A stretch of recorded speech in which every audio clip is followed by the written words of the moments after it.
Agios 2011 Paminaw hangtod ta sa homily ni 2019. Father Shano. Balik Today's pa na. Mass, Asa na? Wednesday 19 sa Culpable ba siya? Pilipinas. Crimes against humanity ba na? O hero of humanity si President Duterte? Ang mga anti-Duterte, crime against humanity, balaod gibasihan. Arisag ka sa mga pro-Duterte. Unsa man sad? Hero of our humanity. Of the humanity. Unsa may man yung tuhuan na. Gilingay mong tupad. Ingnaon sa mga ka-antay o pro. Ingnaon sa mga unsa man Ano ka-antay masyado ka rin, pro. Padre? Na. So ang una gyud, ang una Sa imo nga, kanang Padre, o sa mutuo imo ta nga. sa pulong sa Ginoo o sa balaod sa Ginoo. Ug unsa may balaod sa Ginoo?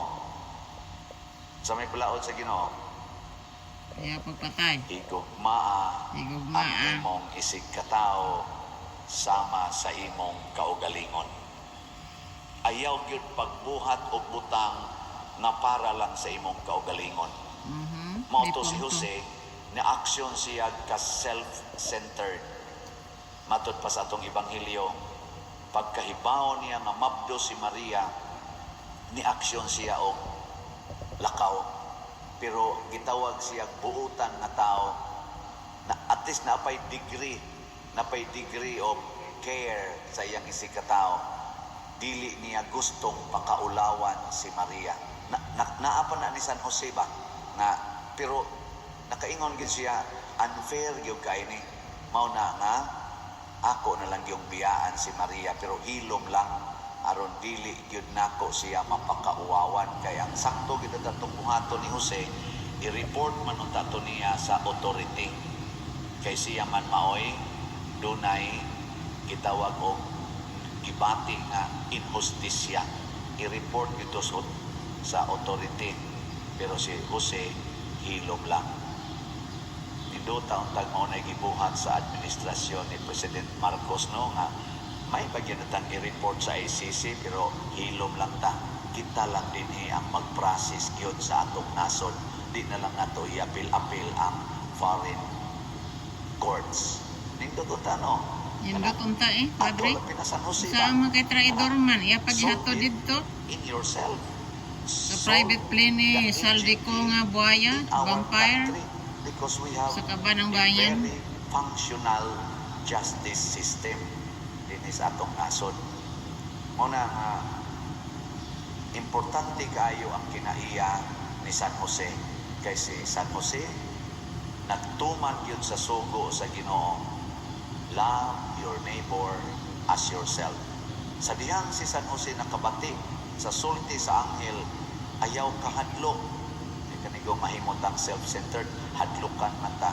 Daghan karong ni Agios nga kini kunong gibuhat nga gipadala si President Duterte ngadto sa ICC aron dito i-confine kahadlok kuno ni sa atong mga present nga mga leaders kay gusto sila na gyud magdumala sa Pilipinas nga wa nay makailog niining ilang gahom.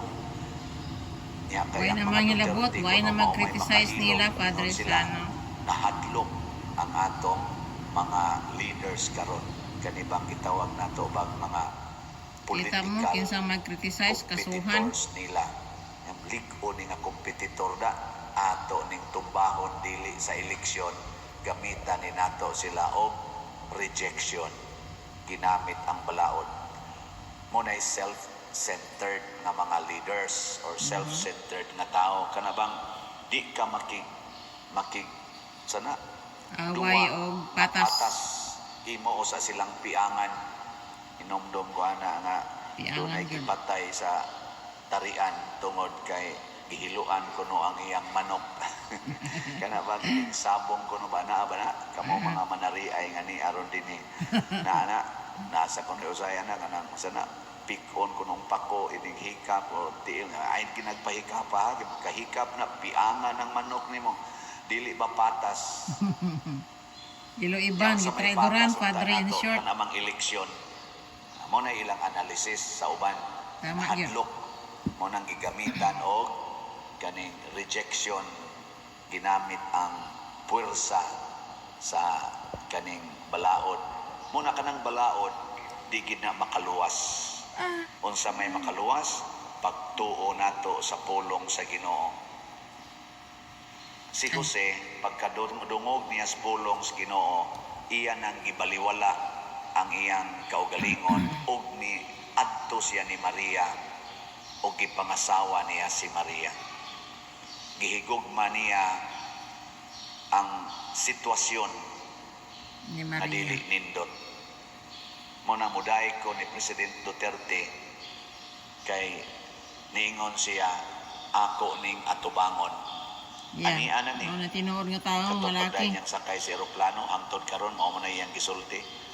Ako ning atubangon. Gani pagkaistorya ko no nila ni Vice President Sara, nagkaistorya naman sila dito, physical. Ito amaron sa Netherlands si Vice President Sara, taron magkaistorya gi sila siyang amahan. Ang sulti gyud ni President Duterte kuno niingon nga uli na ngadto sa Pilipinas kay duna kay trabaho dito isip Vice President. Pagtrabaho dito, ako ning atubangon. Ano ba? Tinuod nga umahan, no? Ano bitang, it's a long, Nindot. sa tingon niya, it's a long legal proceedings. Proceedings. O mo na, long yun kay hearing sila atong niaging adlaw. Sunod hearing, September pa. unya pa man sa September, no sa to? September 23. Karong tuiga, atong iyampo nga madayon. Sige post po na, butangan na sa naglain duha ka tuig. Long Patay. legal process. Kaya anha manggong duwa diha sa legal na ako na-assign man kong prisuhan for 5 years sa atong Archdiocese. Naagi na nagpundo diha sa prisuhan nga tag napo na katuig, na gani 15 katuig, kay wapag yun mulihok ang ilang kaso. Kay sige lang ka-postpone. Ma-postpone karon, sunod tuig na sad ang hearing. Na gani uban, ma-postpone karon, duha na sad katuig ang paabuton, una na sad ang schedule sa sunod nga hearing. It's a long legal process. Gidawat na ni President Duterte. Congratulations, Mr. President, kay imong gidawat ang dili nindot nga dawatonon. Sa una nga wala pa siya kidnap padre, gidawat naman iya nga kasuhan niya, tabangon niya sa korte. Nga mga leaders, di yun Madugmok sila sa mudawat prisuhan, sa naong ni gidawat naman President niya. Duterte. No? Sa man kayong kalaban kay traidor. Maliwat ni San Jose Gihatod nga pa gaya mudawat, dito. baka pulion diri si President Duterte ug atubangon nila dinhi sa atong Dapat, korte. Anhi dinhi ang duwa unta. Tani. Mingon sila, dili patas basta nias ato may dito kay way maka-influensya na naunsa na Hinoo na. Ang patas nga duwa nias ato. Tama. Ano man, kay ang nagkiha ni President Duterte ang nagbuot na Taga diha, ana siya ang Pilipinas po. mapriso ang present administration. Nya dili na hinuna patas, dihado pagani is President Duterte kay matod pa niya kuan naman siya, ordinaryo naman siyang tao. Tama. Nya dili na noon mahadlok na noon ka kay dili patas. Nga di man pabor ni President Duterte ang atong administrasyon karon, di naman sila unit team.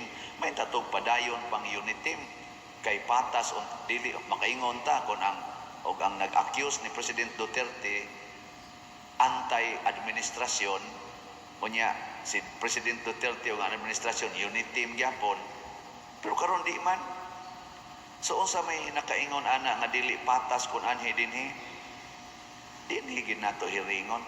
Tinuod dili na siya sayon kana bitang moatubang kas naong sa imong kaaway, dili sayon ay ngilingi ay imong tupad. Ing na okay ra ka sa akong naong ina ko no. Dili sayon. Pero kung maliwat ta ni San Jose, kinahanglan gyud nga ato ginang dawaton.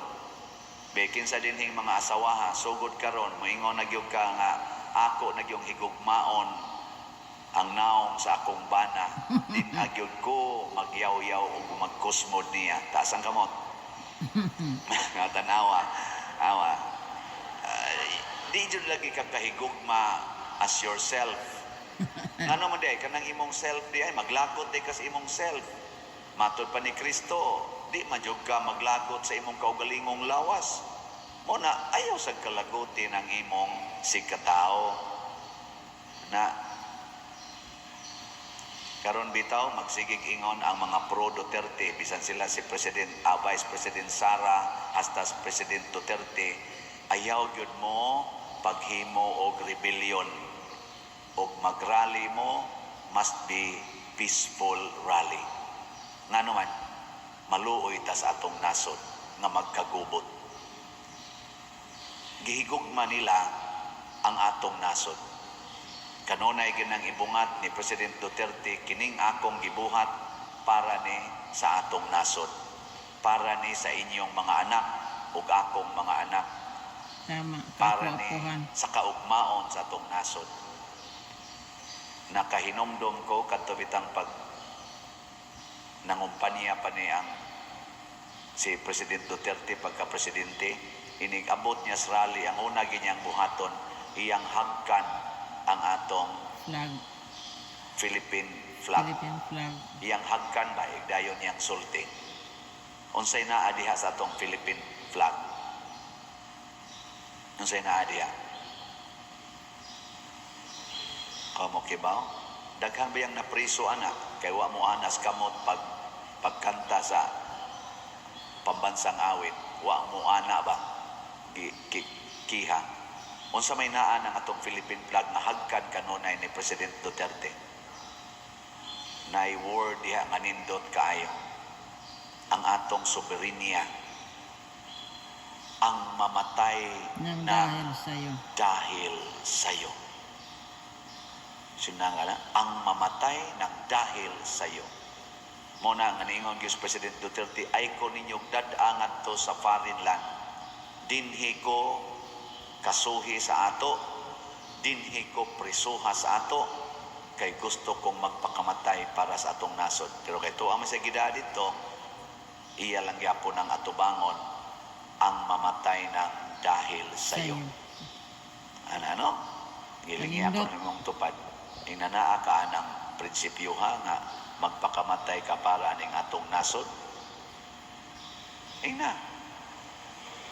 Si San Jose nagpakamatay para sa kalibutan. Ngano makaingon ko nga nagpakamatay si San Jose para sa kalibutan? Tungod kay ang iyang giangkon nga anak o gipanalipdan nga anak mao ang manluluwas sa kalibutan. Iyang gihurot paghatag ang iyang gugmag pagtuo ni ining maong bata o sa inahan ni ining maong bata kay nahibaw si San Jose nakataya dinhi ang kaugmaon sa kalibutan, ang kaluwasan sa kalibutan. Muna ato sa dunta ng puy-an ug ang atong mga leaders labi na gid ning atong administrasyon karon do na untay pagbati nga sama ni ana nga ang ato untang pagtan-aw ni President Duterte nga sama unta nga siya gyud kauban nato nga Filipino, kauban nato pagluwas sa atong nasod ug ang ila sa duntang panig ni President Duterte nilang Vice President Sara magtan-aw sa dunta ni ining administrasyon nga kauban nato sa kaluwasan, kauban nato nga Filipinos. Kay kun wa ta anang panghuna-hunaa maglisod tag sulbad aning atong problema. Kung ang atong tan-aw enemies, mabungka gining atong nasod. Parehagod sa pamilya, mga saba man ang papa o ang mama, manglatos man ang mama o ang papa, pero ang ilang paglatos tungod kay kauban ka sa atong pamilya. So dunay limit, dunay purpose. Yeah. Dili kay para lang yun ka akong bunogon, para lang yun ka akong patyon. Kana bang mubuhat ko ani bisag sakit kay para ni sa atong nasod, para ni Kabaguhan. sa atong pamilya.